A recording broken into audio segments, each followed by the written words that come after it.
She didn't hear the door creak, didn't see him step in, just turned her wrist over the kettle halfway through pouring and froze. His boots didn't stomp like most men's. They tapped, soft, deliberate, like someone walking in a church they didn't belong to.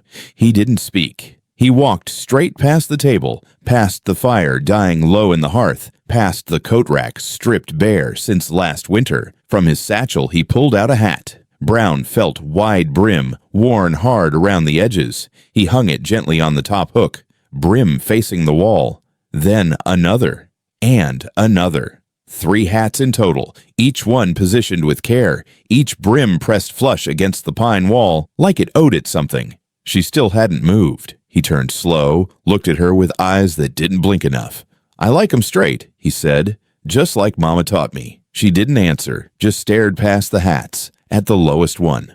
The one her husband always used, the one she hadn't touched since burying him, the one that was now covered by someone else's. He followed her gaze, didn't shift, didn't apologize. She always said, "Put the past where it can't watch you." He smiled without teeth. "That's why the brims go in." "You lost?" she asked. "No, ma'am." "You need help?" "No, ma'am." She set the kettle down. The water hissed against the iron. Her hands stayed still, but her shoulders locked like stone. "Are you here for the sheriff?" "No." "Are you here for me?" He didn't answer. She reached for the drawer slowly. "I haven't opened it yet." Just rested her hand on the handle. He didn't flinch, but his eyes clocked the motion. "Got sugar?" he asked. She stared. "For tea," he added. "Mama said sugar keeps people sweet, even when they're lying." He sat before she told him to, pulled his chair out like it was already his. Wood scraped against tile. She didn't pour the second cup. He didn't ask again. "You walk from town?" she asked. He shook his head. "Horse?" "No." "Truck?" "No." She blinked. "You just appeared." "Something like that." The silence went heavy. Not loud, not eerie, just thick, like someone had packed cotton into the air. He nodded toward the hats. "You had a brother?" "No." "Then whose was the empty hook?" "Doesn't matter." "It matters now." She stepped away from the drawer. "You want to tell me what this is?" she asked. "It's a visit." "From who?" "From someone who doesn't like crooked hats." She laughed, low and humorless. "Is that a threat?" "No, ma'am, a reminder." "Of what?" He looked toward the hallway. "Of who used to live here." Her breath caught. "That was a long time ago," she said. "Not for everyone." She stared at the man like trying to peel something off him. "You knew him?" He knew me." "That's impossible." "Only if time's flat." She reached for the kettle again. Hands steadier this time. Poured a second cup. No sugar. She slid it across the table. He didn't drink. "Did you serve?" she asked. "No." "You just dress like that for the wind." He chuckled. "Mama made us dress properly. Said a man's clothes should match his guilt." She didn't laugh. He tapped the brim of the lowest hat. "This one's heavy," he said. "Like it remembers something. That hat belonged to a man who's dead." He nodded, but not buried right. Her hand gripped the edge of the table. "You know something?" "I know what wasn't said." "Then say it." "Not yet." "Why not?" "'Cause you wouldn't believe me if I told you." She pushed her chair back. "You got 5 seconds to get out." "I ain't done." She stepped toward the hats, reached for the lowest one. He stood. "Fast." "Don't touch it." She froze. "Why?" she whispered. "'Cause that's the one Mama said never to turn around." "What happens if I do?" "Depends if you still lie in your sleep." She grabbed it anyway, yanked it off the hook. The room held still. He didn't move. The hat in her hand felt cold. Too cold. Inside the band, stitched in fading thread, was a name. Not her husband's. It was hers. Henna. She hadn't heard that name since she was 7, since the fire. Her mouth opened, closed. Breath shook. He sat down again. Calm now. "Do you remember it yet?" "No." "You will." The hat slipped from her hand and hit the floor brim first. It didn't bounce. It stayed perfectly still, as if nailed down. He looked at it, then back at her. "1 hook for me," he said. "1 for my brother. There's only 3 hats." "I didn't say I was one of them." She swallowed hard. "Then who the hell are you?" He smiled again. "The one who watched when it all got hung wrong." She looked toward the back room. The door was still shut. "You sleep here tonight." "No," he said. "I stay where the hooks hang straight." Then he rose, picked up the kettle, and poured himself the tea. The sugar sat untouched. He didn't blink when he drank it, didn't wince. She backed away, slow. "I want you out." "You'll change your mind." "Why?" He placed the empty cup down, clean, dry.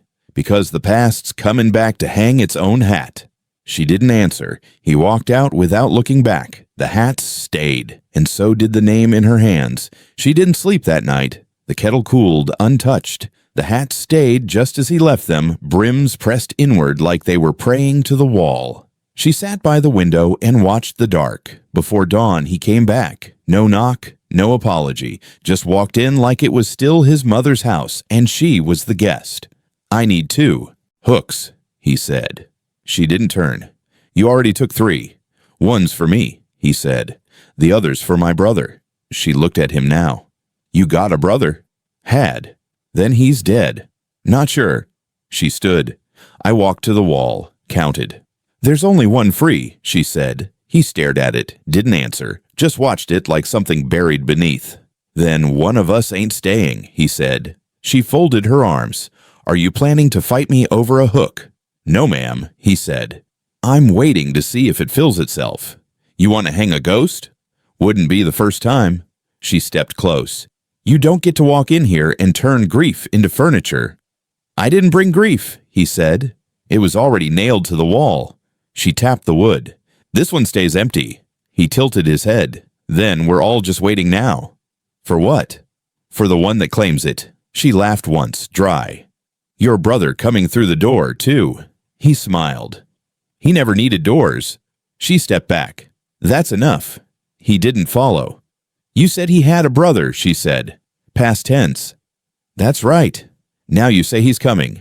"Could be. Depends how deep you buried him." Her voice sharpened. "I didn't bury anyone." "Didn't say you did," he said. "But the house remembers." She picked up the poker from beside the hearth. "I'll ask once," she said. "Are you staying?" He glanced again at the second hook. "If it stays empty by sundown," he said, "I'll leave." "And if it doesn't?" He didn't answer. Later, after he'd gone out to chop wood uninvited, she stood by the hook, touched it.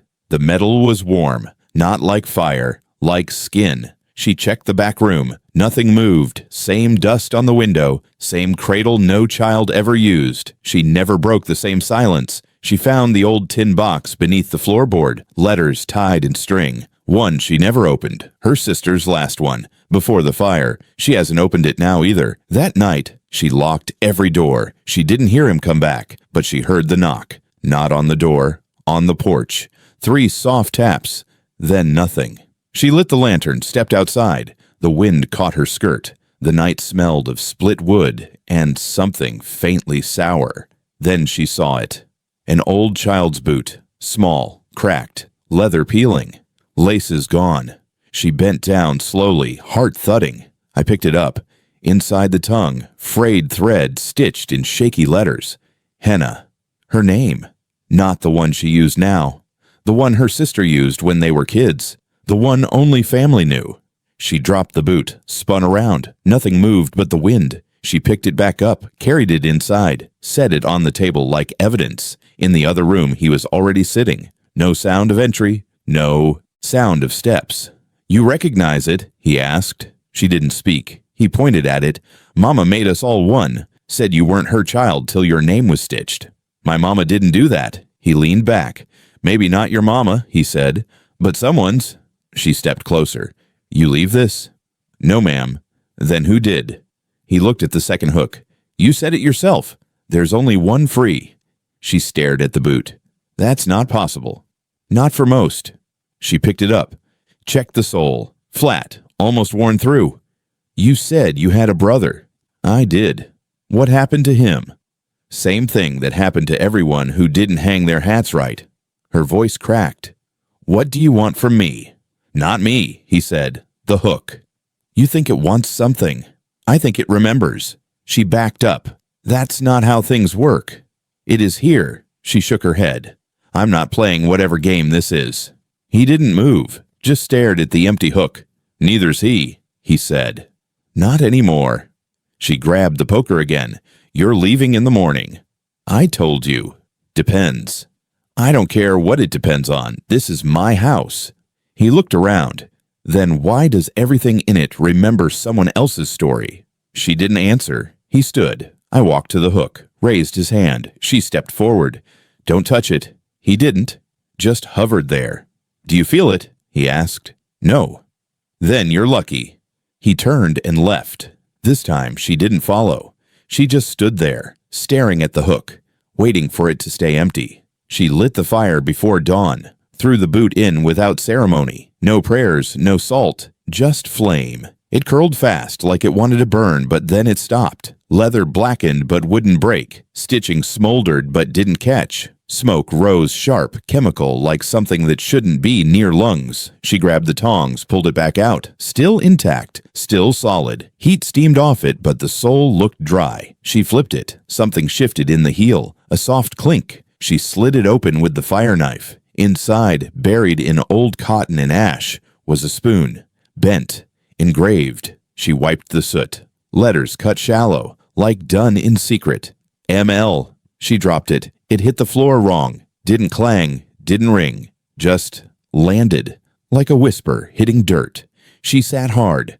ML. She'd seen those initials before. On a file. One sealed in the county box. Back when she was sorting records for the old schoolhouse shut down in '83. Her hand shook. Not from fear, from remembering something she wasn't supposed to remember. By mid-morning, the sheriff came. He didn't knock either, just pushed the door open like he used to when her husband was alive, hat in hand, but no warmth in his eyes. Saw smoke, he said. You all right?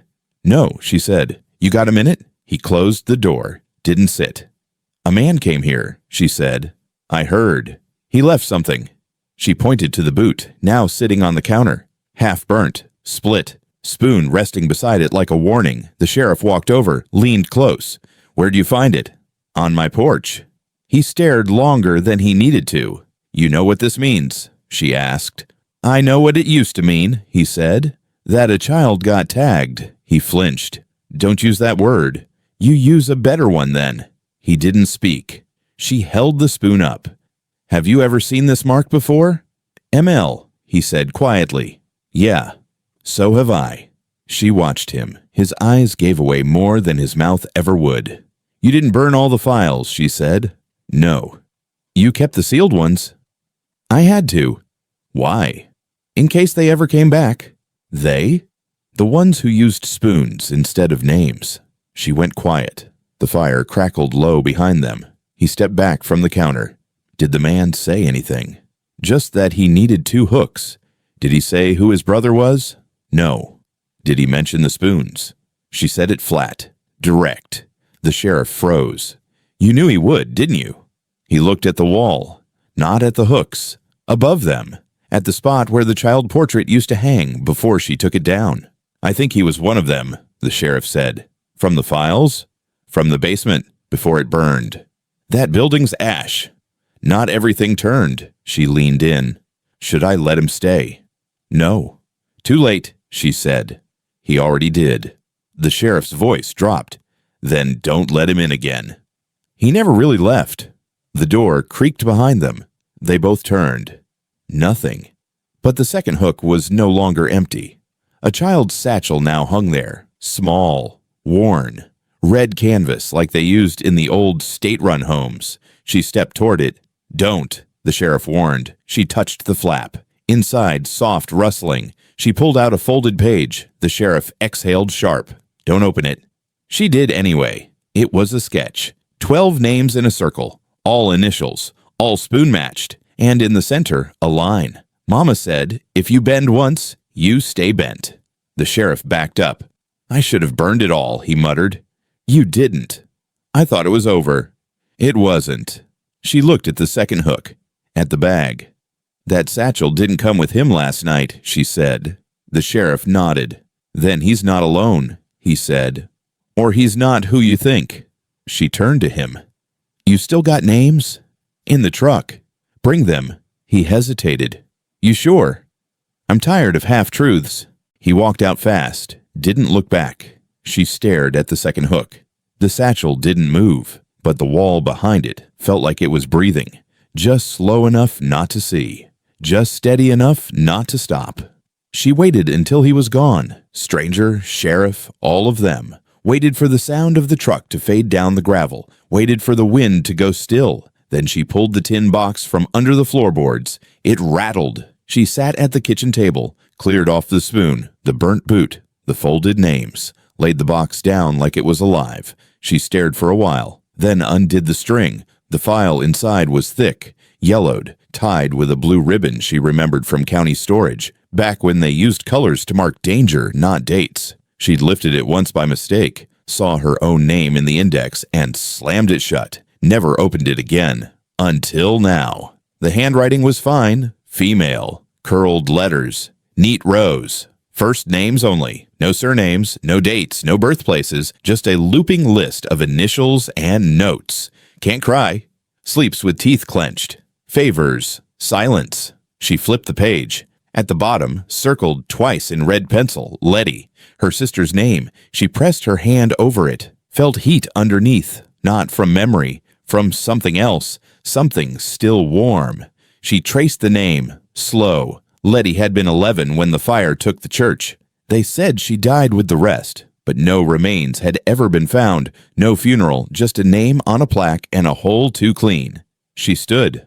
I walked to the back room, opened the trunk, pulled out the child's quilt, the one she hadn't touched in 20 years, unfolded it. Inside, stitched crooked, there's a square in purple thread. For Letty, stay still, stay small. She sat again, opened the rest of the file. Drawings, circle diagrams, hook assignments. One note that chilled her, ML, bent completely, realigned with pressure, responds to maternal tone. Keep near the fire. She closed her eyes. That's what the stranger meant.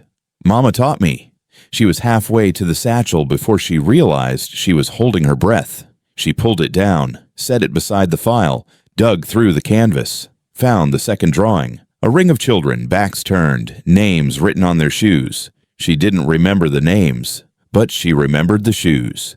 A knock. She snapped her head up. He was already inside. No footsteps, just presence. He pulled out the chair across from her, sat down, looked at the file like he'd seen it before. You open it, he said. She didn't answer. Letty, he said. That was her name, right? How do you know that? She was one of Mama's. What does that mean? He tapped the file. They all were. She shoved the papers toward him. Why her? He tilted his head. Because she was good at not blinking. What? Mama liked the quiet ones. Said silence meant you were ready. She gripped the edge of the table. Ready for what? Straightening. The lights flickered. She stood. You need to go. But he was staring past her, to the far wall. The portrait. It fell. Glass shattered across the floor. Behind it, another image. Older, dusty, faded black and white. 12 children, all facing away, except the boy in the center. His hat sat crooked. She stepped forward. That you? She asked. He nodded. And the rest. Gone now. All except one. She looked at the smallest child, barefoot. Letty? She used to hum, he said.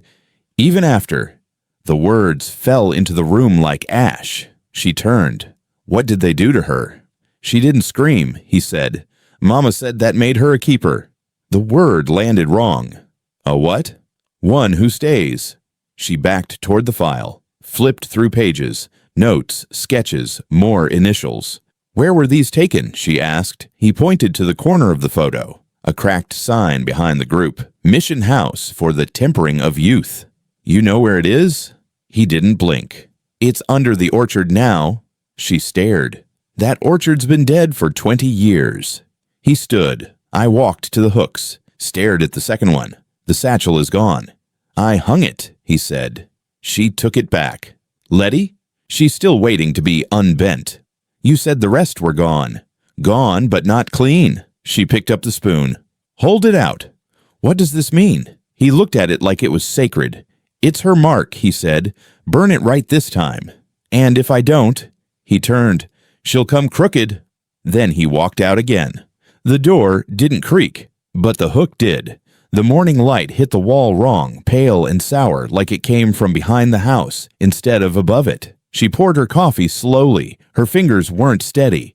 The fire hadn't caught right, and the room felt colder than it should have. She turned to the wall. Stopped. The photograph. The same one behind the fallen portrait. 12 children. But the boy in the center now faced forward. His hat sat straight. Too straight. His face blurred. Smudged like someone dragged a thumb across the glass. The others still faced away. Barefoot. Small. She set the coffee down, crossed the room, stared at him. He hadn't faced forward yesterday. She'd remember. She would have remembered the way the rest still turned their backs on him. She'd have remembered that blur. She reached out. Fingers brushed the frame. The glass was warm. "You changed it," she whispered. A voice behind her. "I didn't." She turned fast. He was already in the chair, like he'd never left. She didn't ask how he got in. He pointed to the second hook. He did. She looked. The satchel hung again, same shape, same size, same red. Canvas, faded like dried blood. She stepped toward it, opened the flap. Inside, a folded photo. She pulled it out. Same 12 children. But now the boy in the center was gone. Just an empty spot, like someone had been cut clean out. She dropped it. "Who is he?" she asked. He didn't answer. "Is it your brother?" Still nothing. "I want a name," she snapped. He looked up. "Names don't hold like they used to." She pointed to the photo. "Then what does?" "Hooks," he said. "Marks. Habits." She stepped back. "You said your brother never needed doors." "He doesn't." "Then why come now?" "Because one of them turned." She clenched her jaw. How did it turn?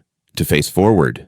She turned back to the wall. The boy's face was still blurred, still watching. "You don't remember him?" the stranger asked. "No." "You used to braid his hair. He said it made the silence easier." She grabbed the file, flipped pages, scanned initials, skimmed lines, MLJSLW, no faces, just notes, just wrongness. "I want to know what this house was," she said. "You already do." "No, I don't. You just buried it better than most." She slammed the file shut. "You said he took the satchel." "He did." "And then gave it back?" The man shook his head. "He's not giving," he said. "He's reminding me." "Of what?" "That one hook still ain't full." She walked past him fast, into the back room. I opened the closet, the baby clothes, the blanket, the empty cradle. She knelt, reached under the floorboard, pulled out the last box. Inside, one more photo. She hadn't seen it in years. A birthday. Her, Letty, and a boy. Tall, crooked smile, hat off center, no name written, just a date, 2 months before the church fire. She walked back to the table. "Hold it up." "This him?" The man nodded. "And you." He pointed to the edge. A shadow, a sliver of someone just outside the frame. "That's me," he said. "Why weren't you in it?" "I never bent far enough."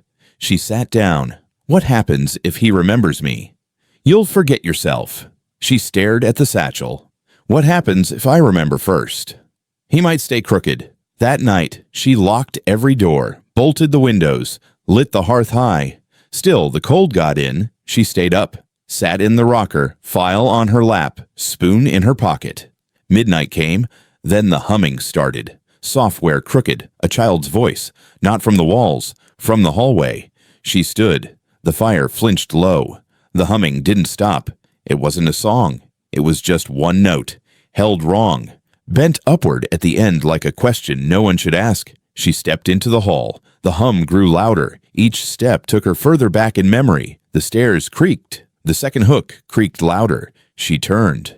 The satchel was gone. Again.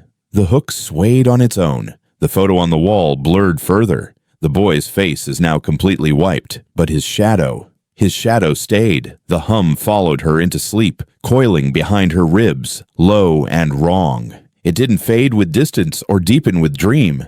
It just hovered, software crooked, bent at the end like a question that never wanted an answer. Then came the voice. Henna. Not her given name, not the one on the deeds, the letters, the postbox. Henna. The one her sister whispered on nights their father drank too loud. The one Letty carved once into the back of a dresser, crooked and backward. She said you'd come back for the bent ones. She jolted awake, chest heaving, nails dug into her palms. The fire in the hearth had gone to embers. The stranger's chair was empty. She stood, crossed to the wall. The hat was gone.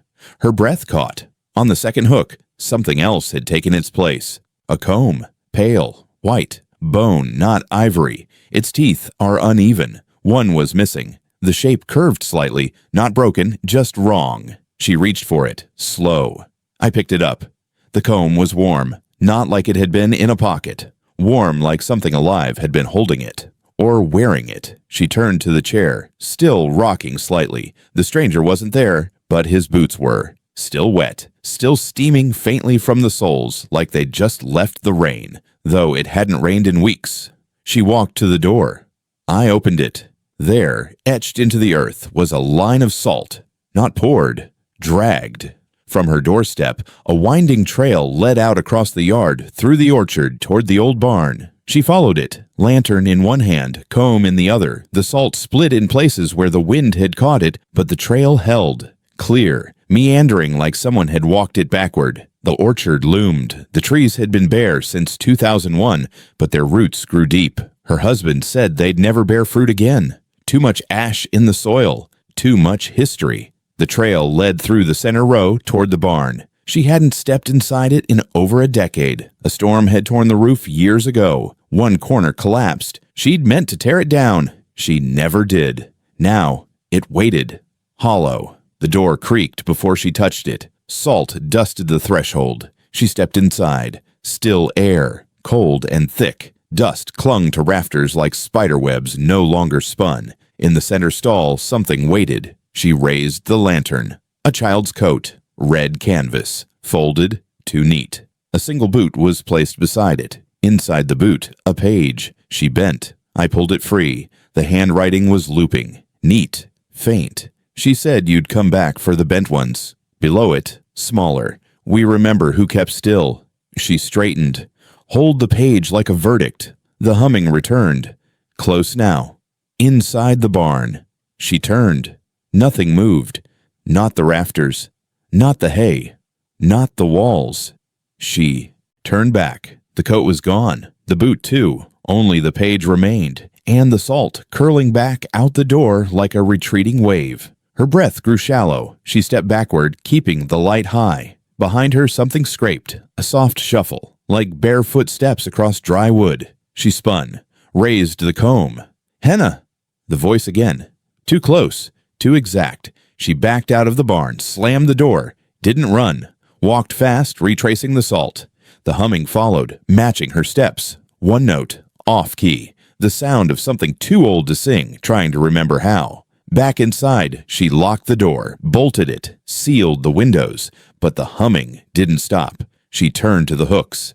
The second one bled. A single line of red, clean and steady, trailing from the screw down the wall, disappearing into the floorboards. She knelt. Traced it with her finger. It wasn't wet. It had been drawn. She stood, comb still in hand, moved to the wall, pressed the comb to the baseboard. The wood shifted. A seam opened she'd never noticed. A hairline cracked that whispered. She pulled her hand back. Didn't open it. The lights flickered. She stepped away. Sat in the rocker. The file was still open on the table. Letty's name now blurred, as if someone had breathed on it. She hadn't touched it. The comb sat in her lap. Still warm. The boots by the door hadn't moved, but their laces were now tied together, knotted tight. Someone didn't want him to leave again. She looked back at the hook. The bloodline was still there. So was the silence behind it. Only the humming continued, rising slowly from under the floor, like a name too long forgotten learning how to say itself again. She pried the floorboards up with the fire poker. Not gentle, not careful.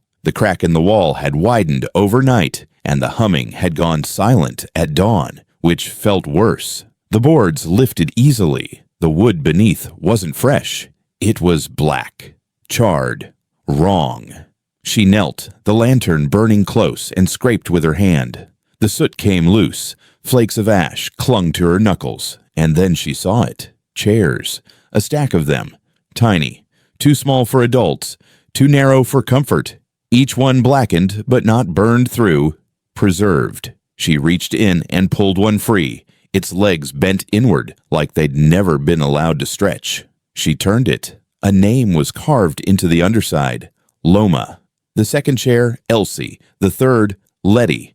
Her breath caught. Each leg had a notch. Each back a shallow groove, like someone had designed them to hold still children, and only children. She pulled more free. I counted 8, all with girls' names, all with ash still caked into the carvings. The barn hadn't burned right. It was sealed. She stepped back, hands shaking, comb tucked in her apron, soot streaked across her wrists. She didn't hear the truck until it was parked crooked beside the barn. The sheriff climbed out before it stopped rolling. He didn't look at her at first. He looked at the hole, then at the chairs. "Damn," he muttered. "It's happening again." She didn't speak. He walked up slowly, saw the names. Knees creaked as he bent. This was supposed to be gone. "You knew." "I suspected." "You knew." He didn't argue. She held up the chair with Letty's name. "You lied." "I buried it, same as everyone." "That's not enough." "I thought it was." He reached into his coat, pulled out his badge, held it heavy in his palm. Then he knelt, placed it on the smallest chair like a mark. "We shut this down once," he said. "But not well enough." She looked at him. "You were a deputy then." "I was scared then." "You still are." He didn't deny it. A sound shifted behind them. Software slow, like dirt falling from hands. She turned. The stranger stood in the doorway. Mud on his boots, dirt under his nails, a nail bent backward on his thumb. "Mama made us do it straight," he said. "Always straight." The sheriff rose fast, hand near his belt. "You stay right there." The stranger didn't flinch. "You never asked why we needed chairs." "We asked. We just didn't want the answer." She said stillness was safe, said crooked girls get remembered, straight ones get passed along. Her voice broke. "Passed to who?" "Whoever paid." The sheriff stepped forward. "Is that enough truth for you?" She stared at the chairs. "No." The stranger walked in. "The only thing left now is which one stayed bent." She pointed at Letty's. "She didn't belong here." He crouched beside it, brushed ash from the leg. "She belonged more than most. She never cried, never blinked." "You said that before." "Because it's all Mama ever said. The ones who don't blink remember best." The sheriff kicked one of the boards. "Why now?" "Because someone called," the stranger said. "Maybe not with words, maybe just with a memory." She whispered, "Henna." He looked at her. "That was hers." "It was mine." "She gave it to you." The barn creaked. Wind pressed against the broken wall, and the salt line outside scattered like dust. She walked to the chairs, sat one down flat. "What happens if we burn them now?" The stranger stepped back. "They don't burn." "I saw the wood." "You saw what was meant to be seen." The sheriff pulled the badge back off the seat. "We need to take these in." "No," she said. "Why not?" "Because once they leave here, they get forgotten again." He frowned. "We can't leave them."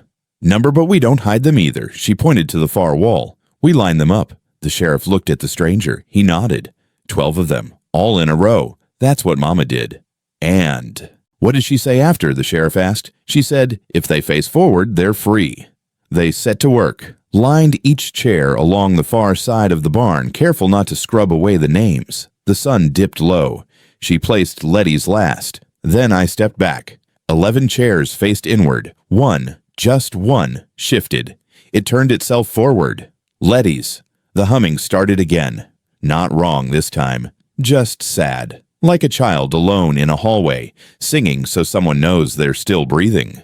The barn still smelled of ash when he came back. The sheriff had gone, leaving his truck half in the ditch, headlights dimming slow. She stayed behind with the chairs, watching them tilt like they wanted to breathe. The stranger walked in quietly, boots dragging dirt, satchel slung heavy at his side. He set it on the ground between them. "I haven't opened it yet." She didn't move. He knelt, unbuckled the flap, and drew them out one by one. Spoons. 12. Each one is different. Each one is wrong. Some bent sharp at the neck. Some twisted like they'd been forced against stone.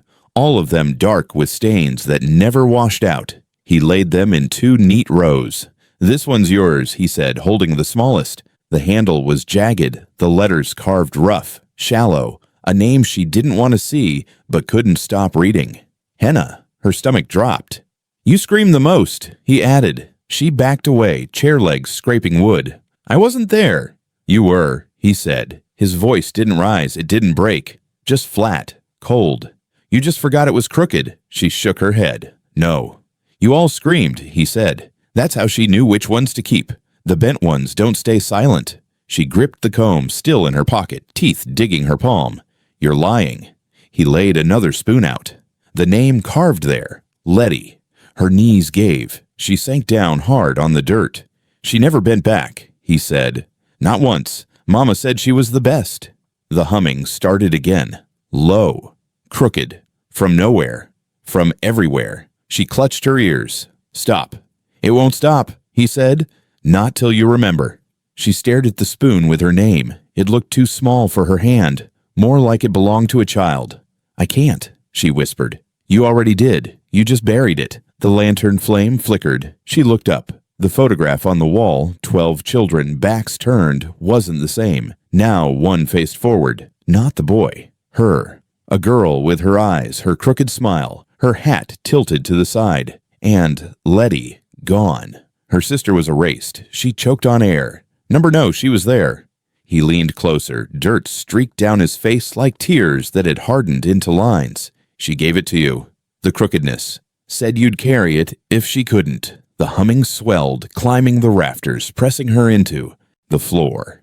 She curled forward, forehead near the spoons. They glimmered faintly. Names carved deep. She tried to shove them away, but they didn't move. He pressed one into her hand. The bent handle dug into her palm. Feel it, he said. She wanted to throw it, to spit, to scream. Instead, her fingers closed tight. The humming cut sharp, like it had been waiting for her grip. The photo blurred. Her face smeared until it looked more like Letty's. She gasped. Where is she? You took her place, he said.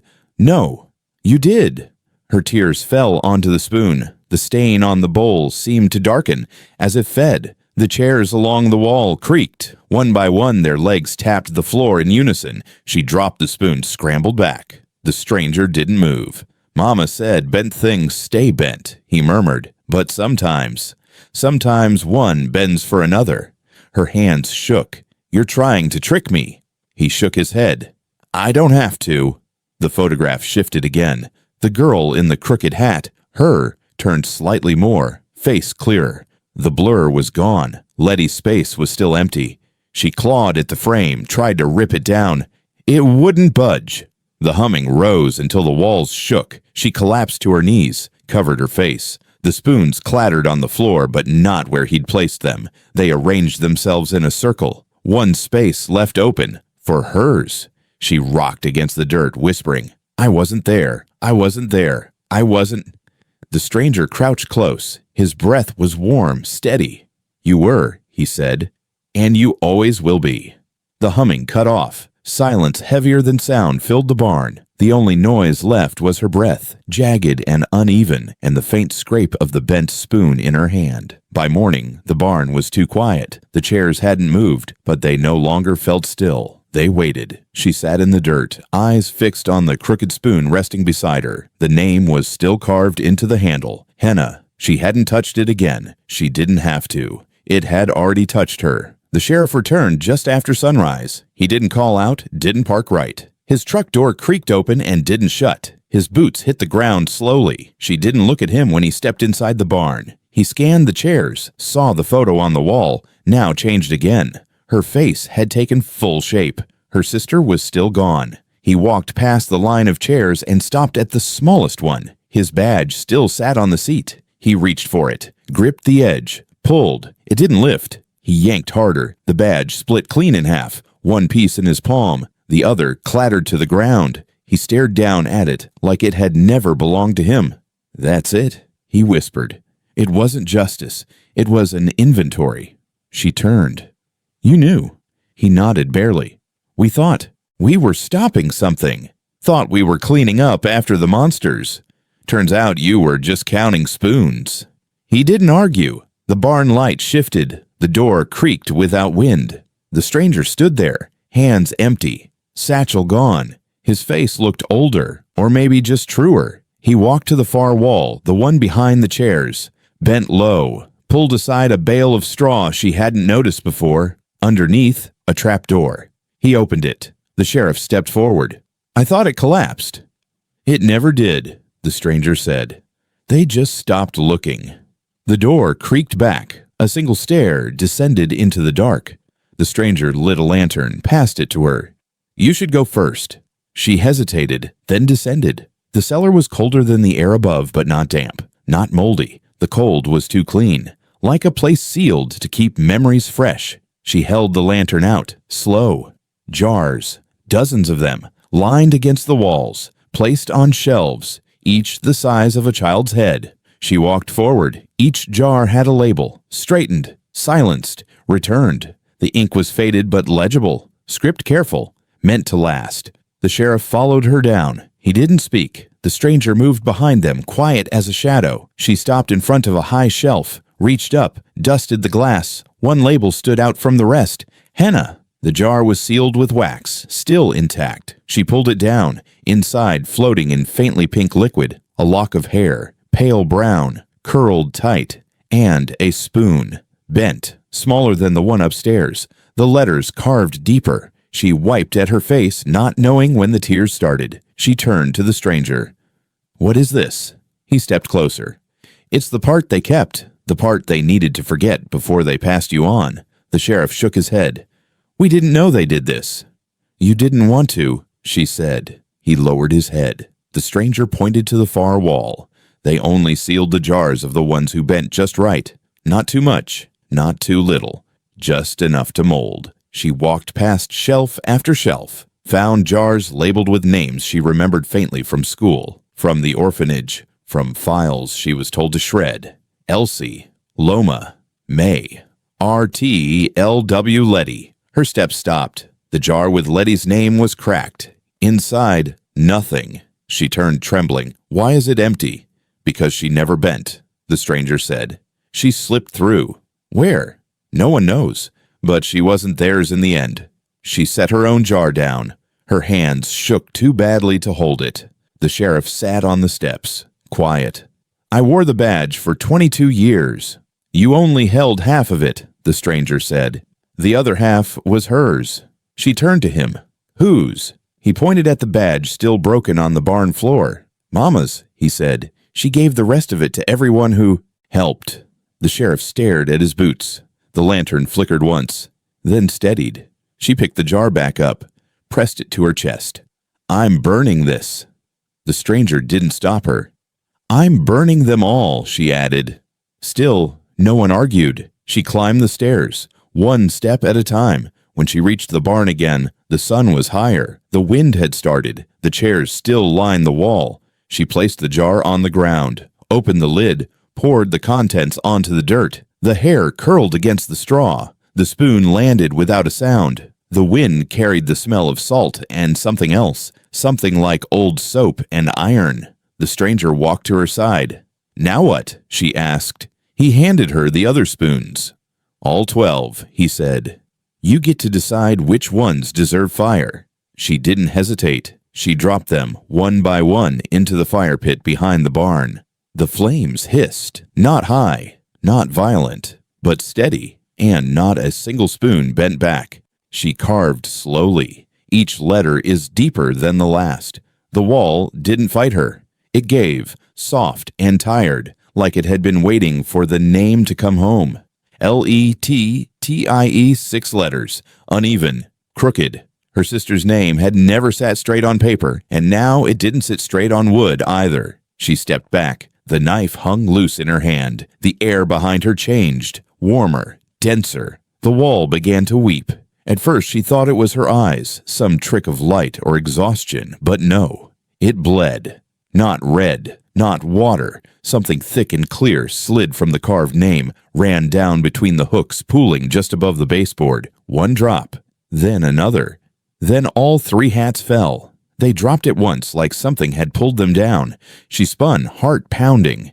The hats lay in a line. The one that used to be her husband's is now soaked to the brim. The one the stranger hung second had rolled, brimmed out, face exposed. The comb on the mantel cracked. A clean sound like bone giving way. She rushed over, picked it up before it could fall. It had split exactly down the center. One half jagged, the other is dull. She held it like something alive. You tried to unremember her. The voice came from behind her, calm, certain. The stranger stepped through the hall like he lived there, like he'd always lived there. "But she remembered you," he said. Bent as you were. She said nothing. Just stood there with the broken comb and the dripping wall and the 3 fallen hats, one of which she didn't even know how long had been hers. He walked past her, stopped at the file still open on the table, pointed to the last page. The sheriff arrived moments later, a box in hand. His boots sounded heavier than usual, like he hated the weight. I brought it, he said. She nodded once. He set it down on the table, the last of the county's sealed records, the ones he had promised never to open, the ones he now couldn't leave shut. I read it, he said, voice hoarse. All of it. The stranger didn't look up. She stepped closer. The sheriff pulled out a page, worn at the edges, initials fading. The crooked ones were kept, he said. Straightened ones vanished. She stared at the wall. The weeping hadn't stopped. I thought it meant saved, the sheriff said. But it was removed. He passed her a list, 23 names, all girls, all labeled Bent. Letty's name was circled. Hers was penciled next to it. You were added later, the sheriff said quietly. Your name wasn't supposed to be there. The stranger looked up. She bent for her. That's why. The sheriff looked at her now. Do you want to finish it? She stared at the list. The names. The page that still smelled faintly of ink and rot. Then she opened the drawer, pulled out the spoon. The one with henna carved into it. It hadn't bent back. Not once. She grabbed the broken comb from the mantel. I walked to the wall, tore the hooks out, one by one. They hit the ground like teeth falling loose from an old mouth. She picked up the sheriff's badge, still broken in half, still warm. Only if I bury it myself, she said. The stranger stepped back. Let her pass. The sheriff followed her outside, past the empty porch, past the orchard still bare. She walked straight to the tree, the one with the scar in the bark, where the lightning struck years back. There, she knelt, dug with her hands, bare fingers pulling at the dirt. She didn't ask for help. She didn't want it. She dropped the spoon first, let it clink against the root. Then the comb, the badge halves, a lock of hair from the jar she'd hidden behind the stove, a page from the file, Letty's name, her own. She buried them all, packed the soil tight with both hands. The sheriff placed one hand on her shoulder, but she didn't rise. Not yet. Not until the wind shifted, and a sound, a low sigh from the roots, told her something was settling for good. Only then did she stand. The stranger was gone. The sky hung heavy but open. The orchard no longer looked dead, just waiting. And the wall inside the house had stopped weeping. She started with the smallest, the soft-brimmed one with dust still settled along the crease, folded it once, then again. No ceremony, just finger steady from knowing too much. She placed it into the fire. It caught on easily. No protest. The flames accepted it like they'd been waiting. The second hat, the one the stranger brought, wider, heavier, felt worn to the thread. She paused only a second before folding that one too. It burned slower, hissed faint as the fire curled the edges inward. Then she turned to the last, the crooked one. She lifted it, hold it in both hands. It didn't feel heavy, but it felt full, like memory pressed into fabric too long held in the dark. She folded it just the same, brought it to the fire, laid it across the coals. It curled, smoked, then stopped. Didn't blacken, didn't catch. It just sat there, hat-shaped, hat stubborn. She waited. The fire snapped, but the crooked hat didn't bend, didn't burn. She reached in, grabbed it barehanded. No heat, just warmth, like breath, had been trapped in it for years and was finally let out. She carried it back to the wall, hung it on the third hook, the only one she hadn't torn out, the only one that had never held anything properly. The stranger stood at her side. He hadn't spoken since returning, hadn't knocked when he entered, just stood near the empty hook, as if it had been calling him back. One hook for what we were, she said quietly, not looking at him. He nodded. One for what we forgot. And the third, she asked. He glanced toward the fire. That's the one that stays empty. She shook her head. She reached for the spoon. The one that never bent back. I walked to the wall, nailed it directly above the crooked hat. One hard hit, then another, until the handle sank flush into the grain. The name carved into the bowl, henna tilted sideways, catching light. For what we remember wrong, she said. The stranger stepped back. The fire behind them softened. The house didn't creak, didn't groan, just stood still. She turned to the cellar door, still open, still breathing a faint cold. The jars were gone. She hadn't removed them. She hadn't buried them. But the shelves no longer held names. Only dust. Only a smell that lingered, faint and metallic. She shut the door, pressed her palm flat against it. No hum. No movement. The sheriff stood outside by the fence, watching the orchard, waiting for fruit that might not come. She stepped out onto the porch. He turned, held out a folded paper. "Another list," he said. She didn't take it. "Let it stay buried," she said. He nodded, folded it again, pocketed it. She looked back at the house, back at the door she'd just closed. "It's quiet now," she said. He frowned. "Too quiet?" "No," she said. "Just right." The stranger joined them. Boots are still dusty from nothing. The hat is still gone. He looked to the cellar, then to her. "We finished it?" She nodded. He turned. I walked down the steps, past the fire, into the orchard. Didn't look back. The sheriff adjusted his belt, touched the empty spot where his badge used to sit. "I'll leave you to it," he said. She didn't answer. He left. By nightfall, the wind picked up. She lit a single candle, placed it beneath the hook. The crooked hat swayed gently, never falling. The spoon above it caught the light. The comb sat by the door. She picked it up, cracked half and all, and placed it on the sill. Then she sat. Rocked once, twice. The cellar stayed closed. The hats were gone, except one. The hook stayed full, but only just. She opened the front door just as the first light touched the porch. The air held nothing sharp, no humming, no shadows leaning the wrong way. Inside, everything was where she'd left it, but something had changed. The hooks were bare, all three. The crooked hat, gone. The spoon, gone.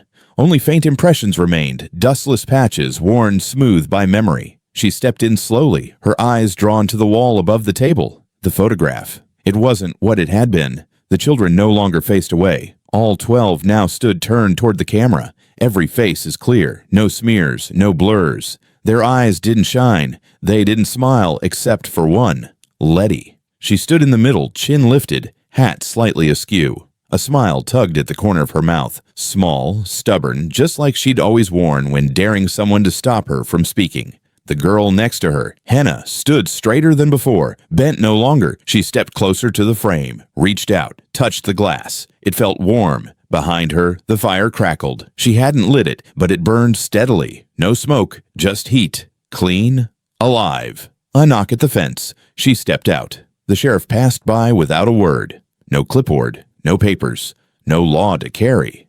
He stopped at the porch, took the 2 broken halves of his badge from his coat pocket, set them gently on the steps, nodded once, then kept walking. She didn't call after him.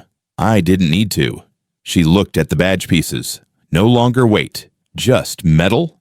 She left them there, let them cool in the morning light, then turned and walked back inside. The wall above the door was blank, smooth, untouched. She climbed a chair, hold a new hook in one hand, hammer in the other. This one wasn't taken from the back room. It was new. She'd carved it herself the night before, when sleep wouldn't come. The metal shined. She nailed it above the door, higher than the others had hung.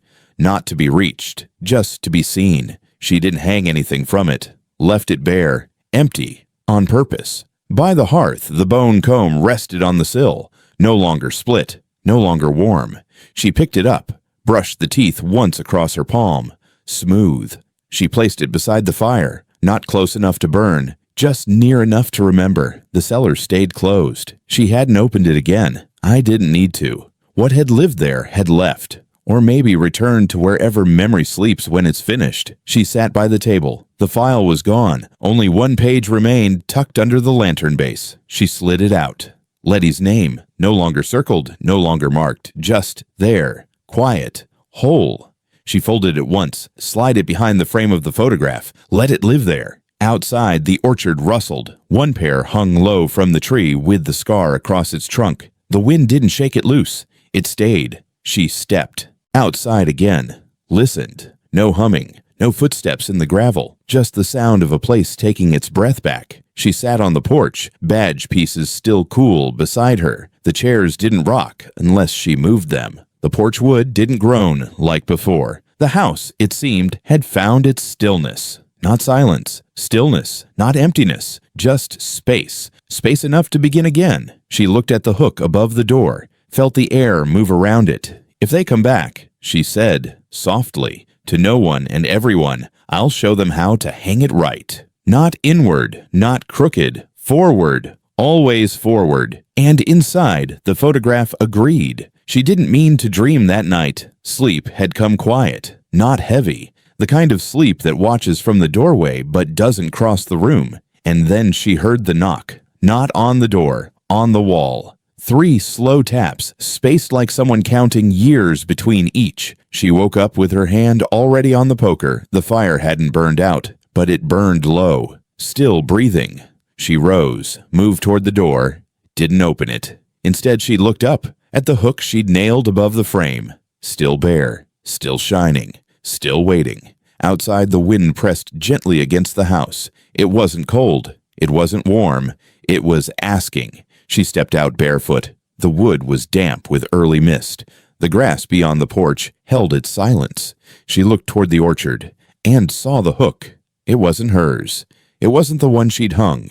It stood in the field, alone, nailed to a weathered post like it had been there all along, and from it hung the crooked hat, the same one that refused to burn. She stepped off the porch, walked toward it. Every step felt remembered. The grass gave way easily. No thorns, no brambles, just earth that knew her weight. The post stood crooked, tilted slightly, like it had leaned too long without company. She touched the hat. It didn't swing, didn't resist. She pulled it down. The hook beneath it shifted, turned. Now it faced the wind. She looked behind her. The house stood still. Inside, the photograph would still hang. 12 children, all facing forward. But she wondered now if the frame ever told the whole truth. The stranger stepped from the orchard line. Not suddenly, not slow, just a present, like he always was.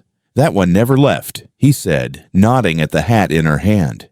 It burned, she said. I watched it.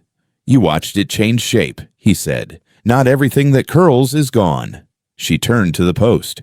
Why is the hook here now? Because something still needs hanging. I already named her. Not her, he said. You. She froze. I did my part. You buried what was theirs, he said. Not what was yours. She looked down at the hat, turned it in her hands. Inside the band, new thread had been stitched. Name not Letty, not Henna. Her real name, the one she stopped using when the fires came and silence was safer. She hadn't spoken it in years, not since the papers, not since the files. The stranger stepped back. This one's yours, he said. And only yours. She stared at the post. I don't want to hang it. You don't have to. She took a breath, held the hat in both hands, pressed it to her chest, then placed it on her own head. The wind passed gently. The hook behind her turned again, this time facing the orchard. The stranger smiled. She looked up at the tree nearest them. Another pair had grown, small, misshapen, but full. She stepped forward, picked it, held it in her palm. Bit once. It wasn't sweet, but it wasn't bitter either. Just real.